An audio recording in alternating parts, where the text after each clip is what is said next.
Hi guys, this is a short maintenance video on a brand new camper van from Canon Conversions. So this is just a standard maintenance video. It's not going to be anything special. So if you want to watch a video on the tour of the van or any vans that we've done before, I'd recommend going and watching another video. But if you're interested in the 12-volt system like I am, then you might enjoy this video as much as I do. Right, so we've got the gas system to start with. So the gas system is dead simple in these vans. We've tried to keep it as simple as possible. No joints, just connecting from the gas bottle to the hob. So in here, it's got its own gas locker. So we've got a removable gas bottle. So when you're out of gas, you go to your petrol station and swap it out for a full one. And it's hand removable, so you can just unwind that and then give it to your gas supplier. It's a 3.9 kg gas bottle, and then that, once you've hooked it up, that then connects to the hob up here. So we've got a two-ring hob, gas hob. So you just use a lighter or something like that to light the hob when you're off grid. Underneath here, we've got ample storage, 2 layers of storage, but then right in the back there, you've got the hot water tank. So this hot water tank works on a system of taking the top percentage of the battery. So it works on a 70% and above. So it'll take the top 30% of your vehicle battery and use that to heat the water. Once your battery drops below around 70%, it will cut out and then let your battery regain up to about 90% before cutting back in. And it will just continue to do that throughout a sunny day. And by the time you've come home, you've got hot water. So that has a capacity of 18 litres, and we think that's ample for showers, using for cooking, all that kind of stuff. So underneath here, we've got the control panel for the hot water. So we've got a temperature sensitive relay. So, set that to 25 degrees or whatever you want, and that will it will cut out every time it reaches 25 degrees. It'll drop a few degrees, then cut back in. We've got a voltage sensitive relay there. That's the thing that keeps it at the top 30%. So that'll cut in and cut out as the batteries lose charge and gain charge. So it's a fully automated system, so there shouldn't be any reason why you should really have to muck around with this once it's set to your preferences. The only thing that might change, if you're in winter, for instance, you might be using the diesel heater more, or if you're in a really hot place, the fridge might be being used more. So that will maybe affect your parameters. So you might want to set it slightly lower voltage for when you're using something that uses a lot of energy, like the diesel heater, a lot of the time.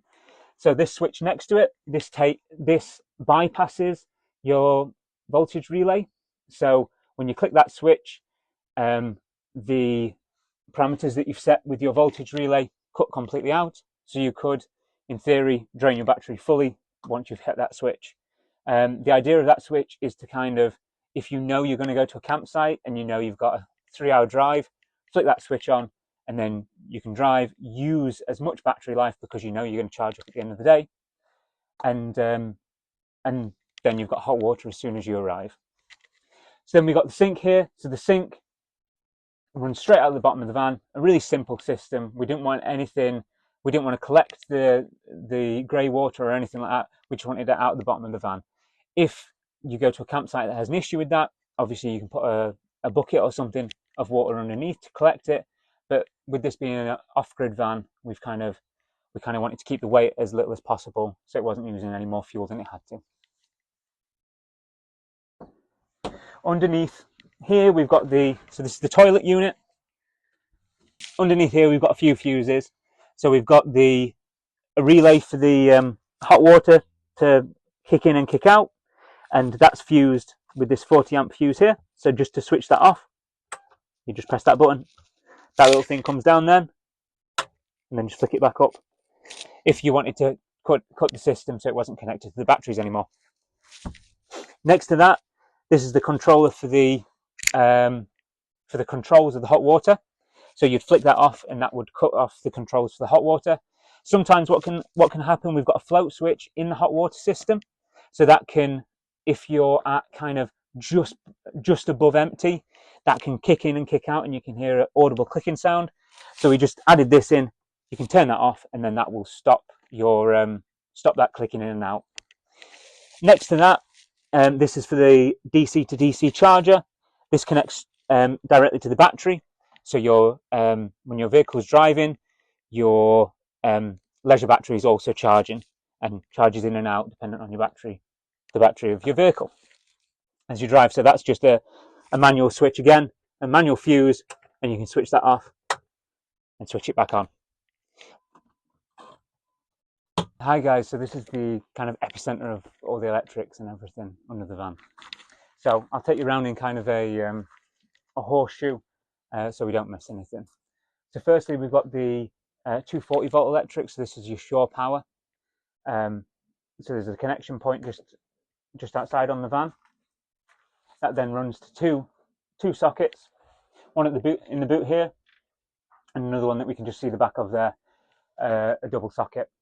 So we thought this would be perfect for charging electric bikes or charging your leisure battery. So we, in addition to all the stuff we give you on the van, we also give you a battery charger. So that will charge your leisure battery when you're on hookup at a campsite. Next to that, we've got a switch there, and that's just for the lights in here. Next to that, we've got the 12 volt fuse box. I'll just slide back so I can show you. So that's there. So with the van, we give a maintenance sheet of paper that shows all the fuses, what fuses should be where, and what connects to what. Underneath there, we've got the MPPT. So that's your solar controller. So we've got 400 watts of solar on the roof, and that then charges the leisure battery. The leisure battery that's in here, that's a 280 amp hour lithium battery from EcoWorthy. You can connect to that with your phone and look at the battery health and how everything's doing. There's also a fuse, a switch fuse for between the leisure battery and the 12 volt fuse box, so we can turn that off at any time. Same with the solar. Next to this big box here is your inverter. So that's a 2000 watt inverter running 2 extension leads, 2 socket extension leads. So you've got 4 sockets of usable 240 volt when you're off grid. Next, you've got your diesel heater here. So this is your diesel heater tank, and underneath here you've got your diesel heater. So you just fill this up with diesel, and then turn your diesel heater on, and you're toasty warm in the winter. Next to that, you can just see it, is our DC to DC charger. So that just connects the vehicle battery to the leisure battery and charges everything as you're driving. This is just a quick show of what's on the outside of the van. So this is your water hookup point.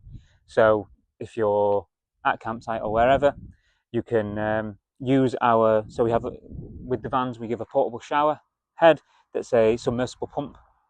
So you can put that submersible pump in a bucket of water, open this up, put the spout of the submersible pump in there, and that will pump all your water in. We don't recommend using a hose, as the system is removable. It can overflow, so we don't want too much water pressure. So using something like a submersible pump or even a watering can will just fill that up nicely, nice and slow, and you'll be able to see before it reaches maximum. Underneath the van, if you can just kneel down with me, underneath the van, so this is your overflow pipe for the hot water system. So you just turn that when you're filling up your hot water, you just turn that on, and then your water will run out as soon as you've hit maximum.